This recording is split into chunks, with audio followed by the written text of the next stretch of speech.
What's up, guys? It's Christian Guidance, and it is in the PM. I just want to show you what time I start studying. Around 10:30. So this is after I put my kids to sleep.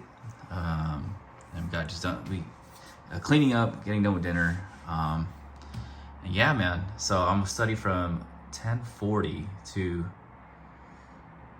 like 2. Usually it's around 2 to 2:30 in the morning, depending on like what I'm trying to learn.